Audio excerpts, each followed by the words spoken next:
Okay, so I think we're going to talk today a little bit about noise in the NICU environment. As we know, noise is an undesirable sound with some negative effects. And sound can be defined as a vibration that has two main components. The first is the frequency or pitch that is measured in hertz, and we know that humans can hear between 20 and 20,000 hertz. The second is loudness or sound pressure, and is usually expressed in decibels. Increments in sound pressure using this scale are not linear, but logarithmic, and therefore absolute changes in loudness can vary depending on the frequency of sound, doubling probably every 4 to 10 decibels.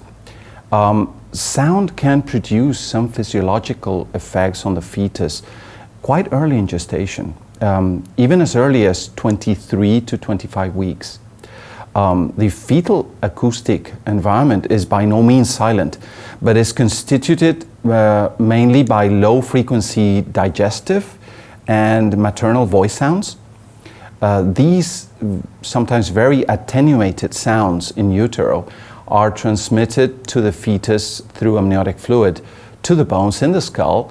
In comparison, an infant born prematurely is no longer surrounded by this liquid and is forced to hear by air conduction, in contrast to a bone conduction with a very, very immature hearing system.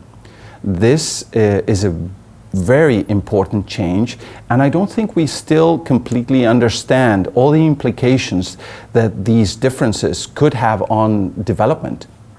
What we do know is that hearing impairment is diagnosed at least 20 times more frequently in the premature infant than in the general pediatric population. And there's also some evidence that suggests that noise can synergize with other negative variables in the NICU environment to produce hearing impairment in these very, very premature babies. And we also know that these infants spend sometimes weeks and maybe even months in a very acoustically contaminated environment. The NICU can be extremely loud. The sound levels in many NICUs frequently exceed by far the maximum acceptable level of 45 decibels recommended by the American Academy of Pediatrics, and have a much broader spectrum of frequencies, shifting towards the higher pitches compared to the low frequency sounds that the baby or the fetus is exposed in utero. We are increasing every day the number of high-pitched alarms and many other noise-producing devices daily in our NICUs. And we know that noise can have many negative effects in these very immature infants, such as apnea, hypoxemia, alteration in oxygen saturation, increased oxygen consumption secondary to elevated heart and respiratory rates, and therefore decrease the amount of calories available for growth. There's been some evidence publicated lately, and a recently published Cochrane review showed a clear trend for better growth and neurodevelopment when active noise reduction interventions were used in premature infants. I think although we have some awareness of noise contamination in the NICUs, there is still a huge amount of room for improvement. In some units, we're using ambient sound monitoring devices to create consciousness in the staff and parents. This is a starting point, but most NICUs will only monitor this acutely, which makes it very difficult to implement any changes to reduce noise. We also have to ask ourselves if we are monitoring noise where it really matters, and that is right next to the baby.